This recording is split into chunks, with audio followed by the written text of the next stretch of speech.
In a quiet little town where nothing much ever happened, the local courthouse was usually a place of calm and routine. People came and went, dealing with paperwork, minor disputes, or traffic violations. But on one seemingly ordinary morning, something extraordinary unfolded that would leave everyone talking for weeks. The day started like any other. Judge Cynthia Bondi, known for her sharp mind and no-nonsense attitude, took her seat at the bench. She adjusted her glasses, scanned the room, and called the next case. Among those seated in the back rows of the courtroom was Michael Leavitt, a man well known in the community. He wasn't there because he was directly involved in the case being heard. Instead, he had accompanied a friend whose business dispute was on the docket. Leavitt was a familiar face around town, a contractor by trade, outspoken by nature, and someone who rarely shied away from sharing his opinions, whether they were welcome or not. As the hearing began, the atmosphere remained unremarkable. The lawyers presented their arguments, witnesses answered questions, and Judge Bondi listened intently, occasionally interjecting to clarify points. It seemed like just another day in court until something unexpected happened. Midway through the proceedings, when the discussion turned to financial records unrelated to anything political, Leavitt suddenly stood up. His chair screeched against the floor, drawing all eyes toward him. "Your Honor," he said loudly, his voice cutting through the quiet hum of the courtroom. Everyone froze, unsure what to expect. At first, it appeared as though he might have a legitimate question or concern about the case. However, what followed was far from procedural. Without warning, Leavitt launched into a tirade, words spilling out rapidly, fueled by emotion. He began criticizing President Joe Biden, whose name hadn't even been mentioned during the hearing. Leavitt's tone grew more animated as he spoke, his sentences peppered with colorful phrases and dramatic gestures. Some people shifted uncomfortably in their seats while others exchanged nervous glances. A few smirked, perhaps amused by the audacity of the moment. Whatever his intentions, it was clear that Leavitt wasn't holding back. His comments weren't constructive criticism either. They were blunt, harsh, and delivered with such intensity that it felt like he'd forgotten where he was. Judge Bondi sat still, her expression unreadable, but her eyes narrowing slightly.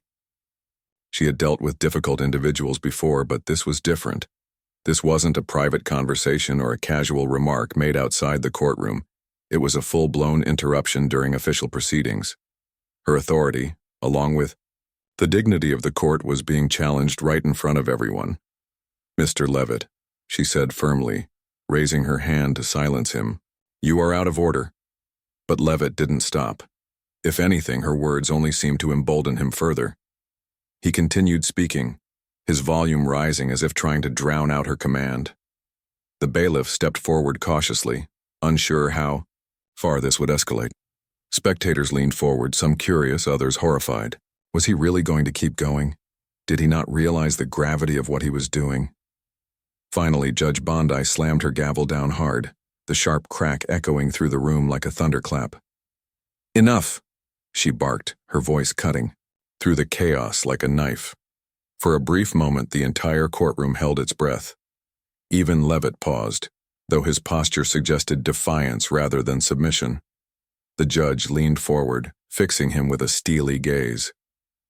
"This is a court of law," she declared, her voice steady and commanding. "Not a platform for personal grievances. You will show respect here, or you will face consequences." Her words hung heavy in the air, punctuated by the stunned silence of those watching. No one dared to move or speak. Leavitt finally sank back into his seat, muttering under his breath, though it was clear the damage had already been done.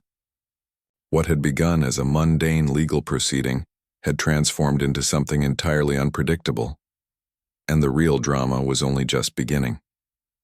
For the rest of the audience, the scene played out like a surreal mix of disbelief and fascination.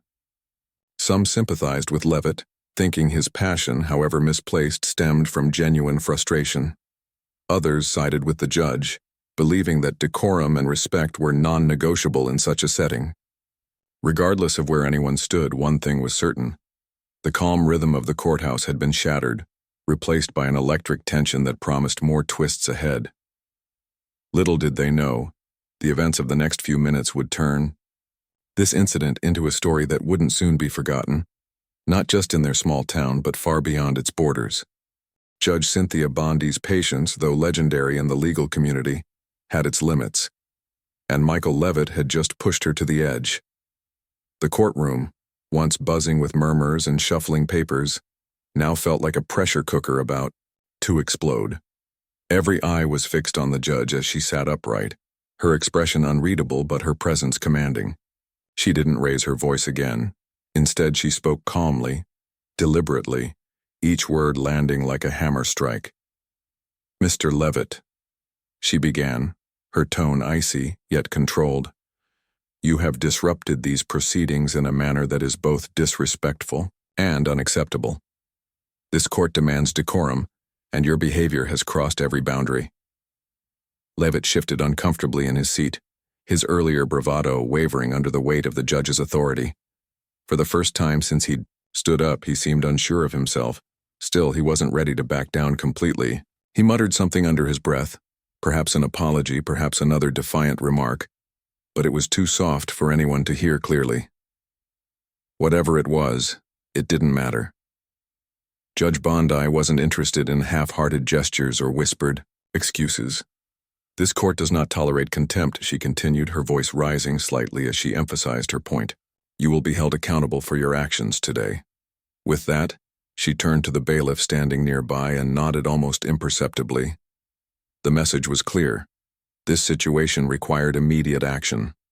The tension in the room grew thicker with each passing second.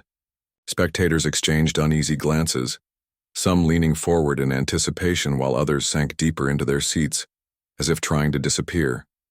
No one knew exactly what was coming next, but the sense that something monumental was unfolding was undeniable.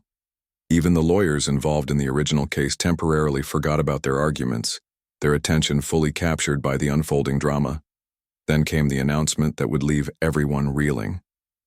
Judge Bondi declared without hesitation that Michael Leavitt was being fined $100,000 for contempt of court. The number hung in the air like a thundercloud, heavy and ominous. Gasps rippled through the courtroom as people processed what they'd just heard. $100,000 for speaking out of turn.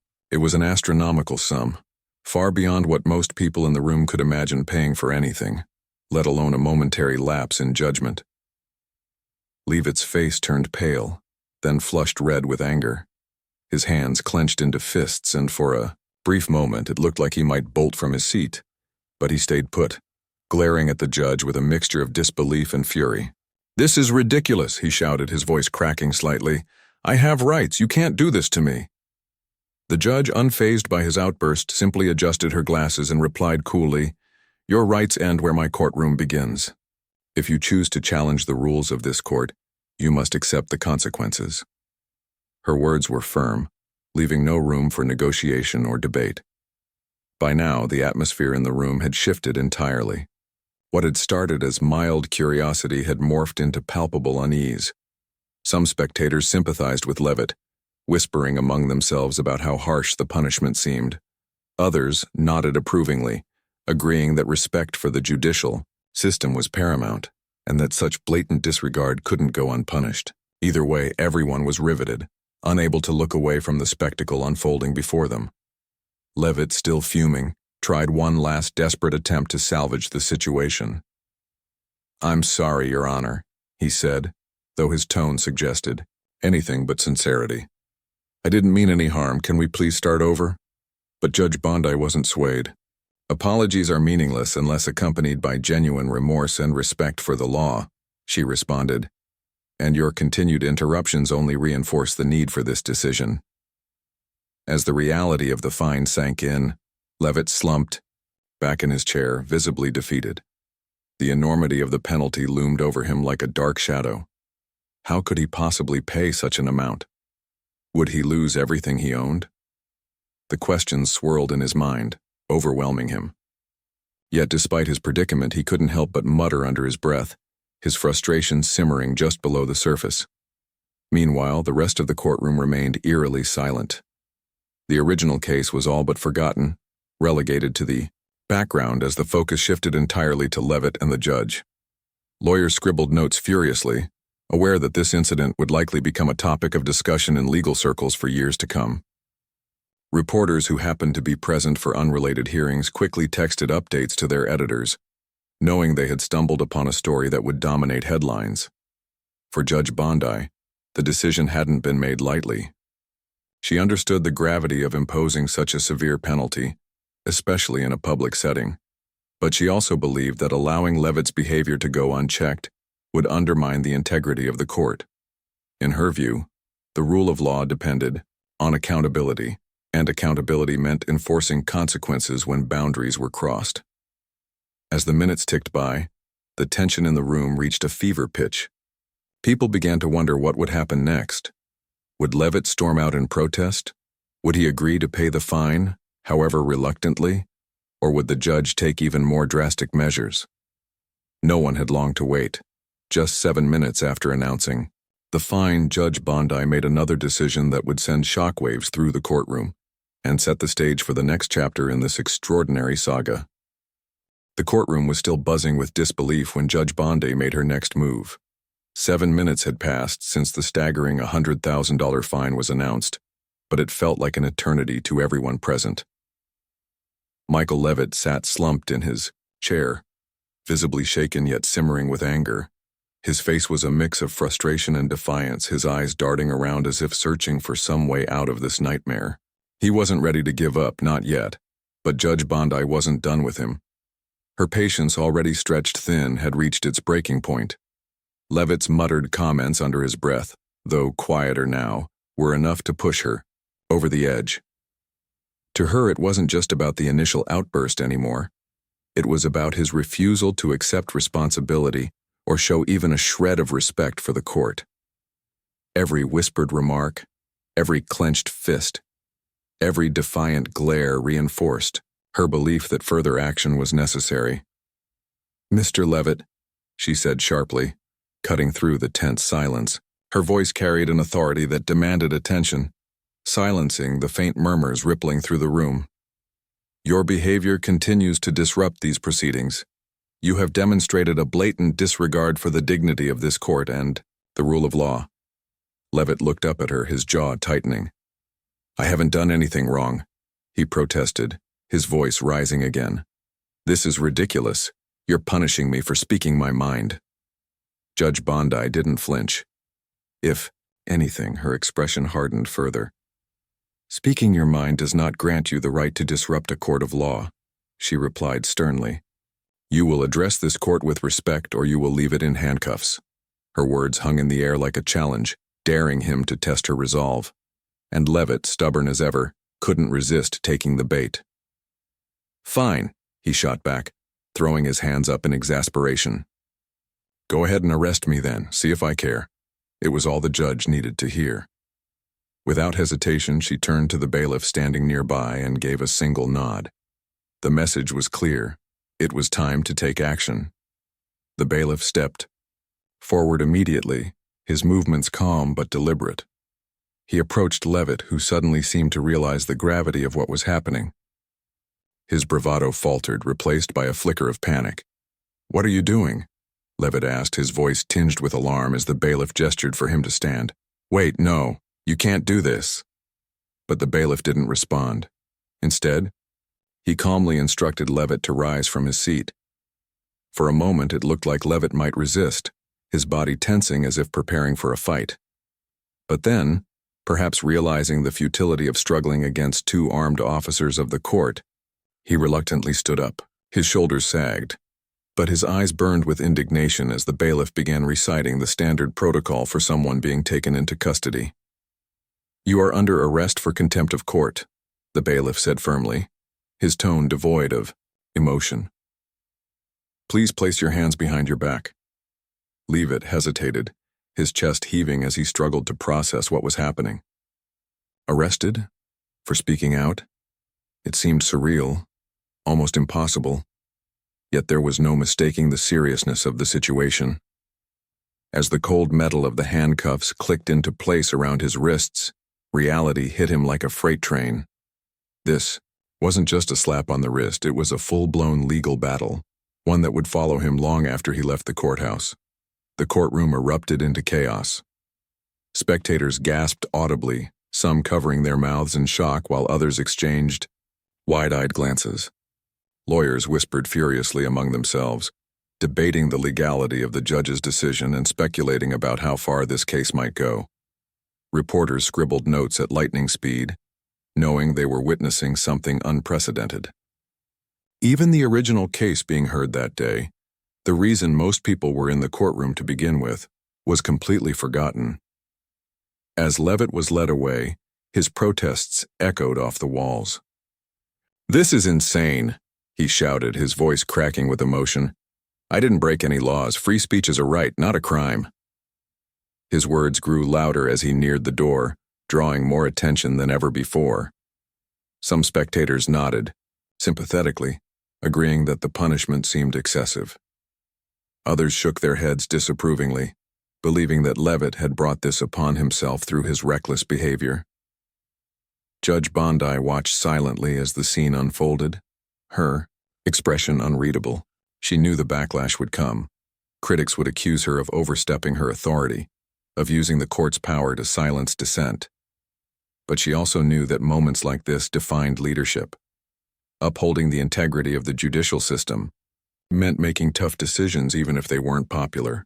In her mind, allowing Leavitt's antics to go unchecked would set a dangerous precedent, undermining the very foundation of justice itself. Outside the courtroom, news of the incident spread like wildfire. Reporters stationed outside the courthouse scrambled to gather details, interviewing anyone willing to talk.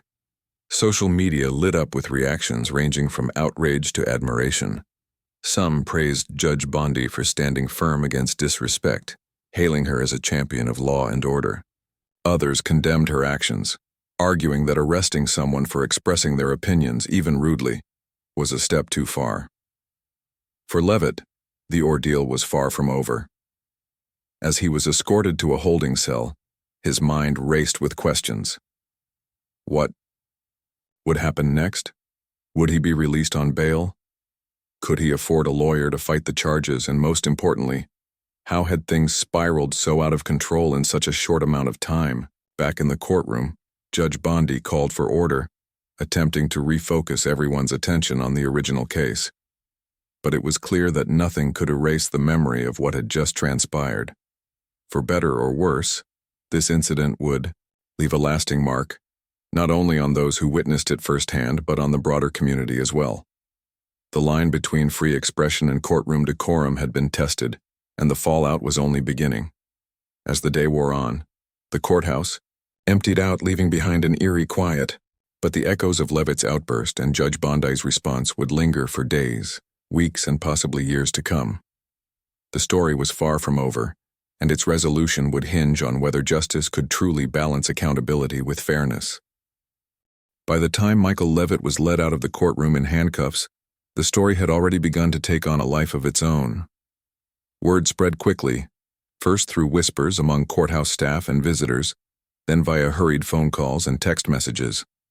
Within hours, local news outlets picked up the tale, turning what had started as a minor disruption into a full-blown media sensation. Reporters descended upon the small town like moths to a flame, eager to uncover every detail of the incident that had turned an ordinary day at the courthouse into something extraordinary. The headlines were sensational. Judge fines man $100K for outburst, then orders arrest. Read one. Another proclaimed, local contractor cuffed after defying. Judge in court. The public couldn't get enough of it. Social media platforms buzzed with reactions, opinions, and memes mocking or defending both Leavitt and Judge Bondi. Some posts praised the judge for standing her ground, while others accused her of abusing her power. Conversations spilled over into coffee shops, dinner tables, and office break rooms, with people passionately debating whether the punishment fit the crime. For Leavitt's family, the situation was nothing short of devastating. His wife Sarah described feeling blindsided when she heard the news. She had been running errands when a neighbor called to tell her what had happened. "I didn't believe it at first," she said later during an interview with a local reporter. Michael can be stubborn sometimes, but it just doesn't seem real. Sarah immediately contacted their attorney, desperate to understand what options they had. Their lawyer, a seasoned defense attorney named Mark Reynolds, listened carefully as she recounted the events. When she finished, he sighed deeply, knowing this case would present unique challenges. "This isn't your typical legal battle," he explained gently. "We're dealing with issues of free speech, judicial authority, and public perception, all wrapped up in one explosive incident." Meanwhile, Judge Bondi found herself at the center of a storm she hadn't anticipated. While some hailed her as a hero for maintaining order in the courtroom, others criticized her decision as heavy-handed and excessive. Legal experts weighed in, offering conflicting opinions. One prominent constitutional lawyer argued that while courts have the right to enforce decorum, imposing such severe penalties for verbal misconduct set a troubling precedent. "Courts exist to uphold justice, not stifle expression," he stated, during a televised panel discussion. "There has to be a balance." Others disagreed, pointing out that Leavitt's behavior went far beyond simple disagreement or criticism. He wasn't engaging in peaceful protest or exercising his First Amendment rights responsibly, countered another expert. He disrupted official proceedings, ignored direct orders from the judge, and showed blatant disrespect for the court. Judges must have the authority to address such conduct decisively. As the debate raged on, the spotlight intensified on both Leavitt and Judge Bondi. For Leavitt, the attention was overwhelming and not entirely unwelcome.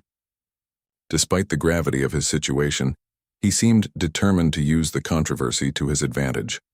With his attorney's guidance, he began granting interviews to reporters, painting himself as a victim of government overreach. "All I did was speak my mind," he told one journalist, his voice tinged with frustration. "Since when is that a crime?" His comments resonated with certain segments of the population, particularly those who shared his political views. Supporters rallied behind him, organizing fundraisers to help cover his legal expenses and mounting a campaign to raise awareness about what they saw as judicial abuse. Signs reading "Free Speech Matters" and "Justice for Leavitt" began appearing around town, sparking heated discussions wherever they were displayed. But not everyone was sympathetic. Many locals, including some who knew Leavitt personally, felt he had brought this on himself. "He's always been loud and opinionated," remarked one longtime resident. "Maybe this will teach him to think before he speaks." Others expressed concern that the incident might reflect poorly on their community, drawing unwanted scrutiny and casting doubt on their local judiciary. Amid the chaos, Judge Bondi remained stoic. She declined all requests for interviews, citing ethical concerns about commenting on ongoing cases. But privately, she confided in colleagues that she never intended for the situation to escalate so dramatically. "My job is to protect the integrity of the court," she explained to a trusted mentor. "If I let behavior like that slide, it sets a dangerous precedent. People need to know there are consequences for disrespecting the law." Despite her resolve, the backlash took its toll. Anonymous letters criticizing her decision flooded her office, some polite but many harsh and accusatory. Friends and acquaintances stopped her in public, asking awkward questions or offering unsolicited advice. Even her family felt the strain, fielding calls from curious relatives and shielding her from well-meaning but intrusive inquiries. As days turned into weeks, the case continued to dominate headlines. Legal analysts dissected every aspect of the incident, from the wording of Judge Bondi's ruling to the broader implications for free speech in judicial settings. Meanwhile, Leavitt's legal team filed an emergency appeal, arguing that the Eudsidu fine and arrest violated his constitutional rights. They emphasized that while courts could impose penalties for contempt, the severity of the punishment should align with the offense, a principle known as proportionality. Public interest in the case showed no signs of waning. Protesters gathered outside the courthouse, holding signs and chanting slogans. Some demanded accountability for Judge Bondi, accusing her of authoritarianism. Others supported her actions, praising her commitment to upholding the rule of law. The divide between the two camps grew increasingly stark, reflecting deeper societal tensions around issues of authority, freedom, and personal responsibility. Even schools got involved, using the incident as a teaching moment to discuss civics and the balance of power within the judicial system. Teachers encouraged students to consider both sides of the argument. Was Leavitt justified in speaking his mind, or did he cross a line by disrupting the court? Should judges have the authority to impose such severe penalties, or does that risk stifling legitimate dissent? Through it all, one thing was clear. The incident had struck a nerve. What had started as a single man's impulsive outburst had evolved into a national conversation about the boundaries of free expression, the role of judges in enforcing respect, and the delicate equilibrium between individual freedoms and societal order. As the legal proceedings dragged on, anticipation built for the next chapter in this unfolding drama. Would the appellate court side with Leavitt, vindicating his claims of injustice? Or would they uphold Judge Bondi's decision, reinforcing the importance of decorum in the courtroom? Whatever the outcome, the ripple effects of that fateful day in the courthouse would be felt for years to come, not just in the lives of those directly involved, but in the way people thought about justice, fairness, and the fragile balance that holds society together. As the legal battle between Michael Leavitt and Judge Cynthia Bondi dragged on, the courtroom drama evolved into a full-blown spectacle that captivated the nation. Every hearing brought new twists, fresh arguments, and heightened emotions, keeping both the public and the media glued to every development. The case had transcended its local roots, becoming a symbol of larger debates about free speech, judicial authority, and personal accountability. Leavitt's attorney, Mark Reynolds, was no stranger to high-stakes litigation, but even he admitted this case presented unique challenges. From the moment they filed their appeal, Reynolds knew they were fighting an uphill battle. Courts generally gave judges wide latitude in maintaining order, and overturning a contempt ruling required proving not only that the penalty was excessive, but also that it violated fundamental rights. It was a tall order, but Reynolds was determined to make his case. The first major hearing took place in a packed appellate courtroom, with reporters jockeying for seats alongside curious citizens eager to witness history unfold. The atmosphere buzzed with anticipation as the panel of appellate judges entered the room, their expressions stern and focused. For Leavitt, sitting at the defense table flanked by his lawyer, the stakes couldn't have been higher. If they lost, the $100,000 fine would stand, and worse, the arrest could set a dangerous precedent for future cases involving outspoken defendants. Reynolds began his argument by framing the issue as one of constitutional principle. "Your Honors," he said, addressing the panel, "this is not just about Mr. Leavitt or his words. This is about protecting the foundational right to free expression enshrined in our Constitution. While courts must maintain decorum, punishing someone so severely for speaking out, even if improperly, sets a chilling precedent. Where do we draw the line between enforcing respect and stifling dissent?" His words resonated with some members of the audience, particularly those who believed Leavitt had been unfairly targeted. But the opposing counsel, representing Judge Bondi and the state, countered with equal vigor. "Respect for the court is not optional," she argued. "It is essential to the functioning of our justice system. Allowing disruptive behavior like Mr. Leavitt's undermines the rule of law and erodes public confidence in the judiciary." The back and forth continued for hours, with each side presenting compelling points. Reynolds emphasized the importance of proportionality, arguing that a $100,000 fine and arrest were wildly disproportionate to Leavitt's offense. He cited past cases where similar penalties had been deemed unconstitutional, urging the judges to consider the broader implications of upholding such a severe punishment. Meanwhile, the state's attorney highlighted the need for judicial authority, stressing that without consequences for blatant disrespect, courts risked descending into chaos. Outside the courtroom, the debate raged on. Protesters gathered daily, their numbers growing as word spread about the hearings. Some carried signs supporting Leavitt, while others held banners praising Judge Bondi. At times, tensions boiled over, with shouting matches breaking out between rival groups. Police officers patrolled the area, ensuring the protests remained peaceful despite the charged atmosphere. Back inside, the appellate judges listened intently, asking pointed questions designed to probe the heart of the matter. One judge pressed Reynolds on whether Leavitt's actions truly constituted protected speech. "Mr. Reynolds," he asked, "does the First Amendment give individuals carte blanche to disrupt official proceedings whenever they disagree with the subject matter, or lack thereof?" Reynolds responded carefully, acknowledging the complexity of the question. "No, Your Honor, it does not," he replied, "but context matters. Mr. Leavitt's comments, however inappropriate, were not intended to obstruct the proceedings. They were an emotional reaction. A mistake, yes, but not grounds for such extreme measures." The state's attorney seized on this point, arguing that intent didn't absolve Leavitt of responsibility. Whether deliberate or impulsive, disruption is disruption, she asserted. Judges cannot function effectively if they are forced to tolerate repeated interruptions and insults. Respect for the court is non-negotiable. By the end of the hearing, it was clear that the appellate judges faced a difficult decision. On one hand, they recognized the importance of safeguarding free speech and preventing judicial overreach. On the other, they understood the necessity of preserving courtroom decorum and upholding the authority of judges. Balancing these competing interests would require careful deliberation.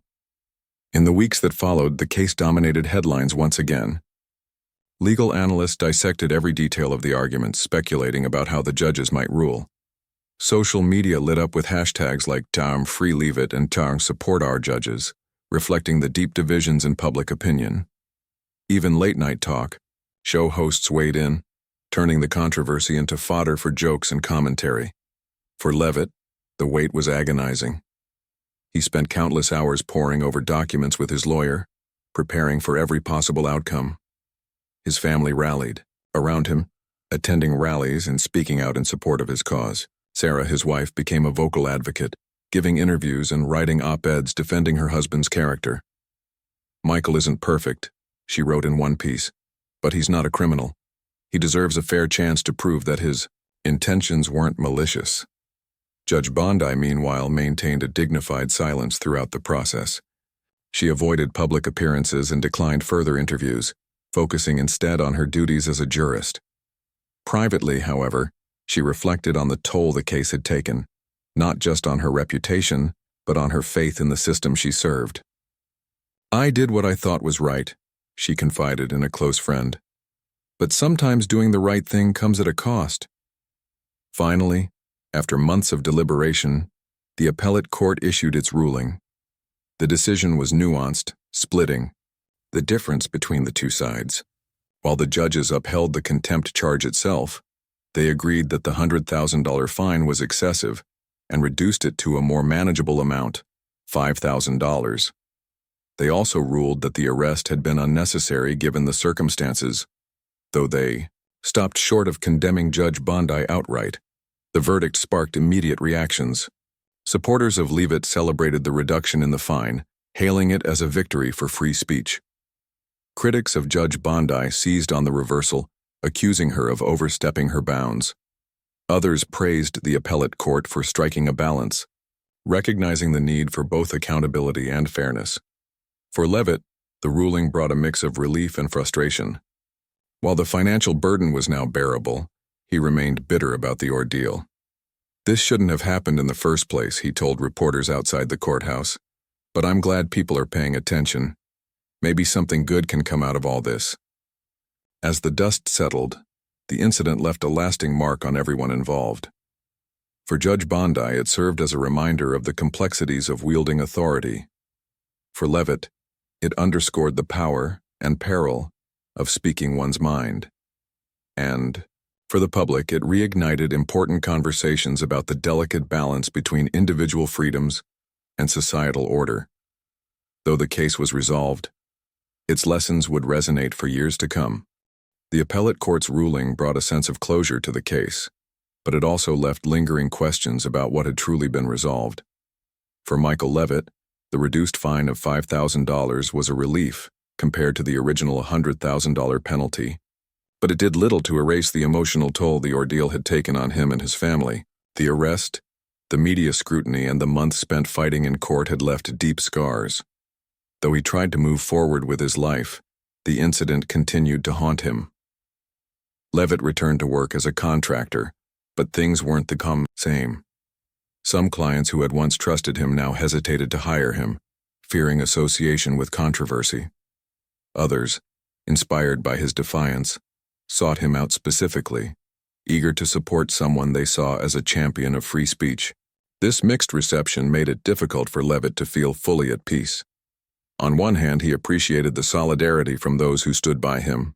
On the other, he resented being labeled either a hero or a villain when he felt he was simply an ordinary man caught in extraordinary circumstances.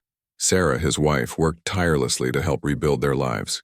She became a vocal advocate for judicial reform, speaking at community events and writing articles about the importance of balancing free expression with respect for authority. Her efforts earned her praise from some quarters, though she faced criticism from others who believed she was defending bad behavior. Despite the backlash, Sarah remained steadfast. "This isn't just about Michael," she often said. "It's about ensuring that people understand their rights while also respecting the institutions that protect us." For Judge Cynthia Bondi, the aftermath of the case was equally complex. While the appellate court upheld her decision to hold Leavitt in contempt, the reduction of the fine and the acknowledgement that the arrest was unnecessary served as a subtle rebuke of her handling of the situation. Public opinion remained divided, with some continuing to applaud her firmness and others accusing her of overreach. Bondi herself chose not to dwell on the criticism, instead focusing on her role as a judge and the broader lessons the case highlighted. Reflecting on the incident during a rare interview months later, Bondi expressed no regrets about her actions. "Every day, judges face difficult decisions," she explained. "We are tasked with upholding the law while navigating human emotions and behaviors. Sometimes those decisions will be unpopular, but that doesn't mean they're wrong. My goal has always been to preserve the integrity of the courtroom, not to silence dissent, but to ensure that justice can be served without disruption." Her words struck a chord with many, even among her critics. Over time, some began to see her actions not as authoritarianism, but as a reflection of the immense pressure judges face daily.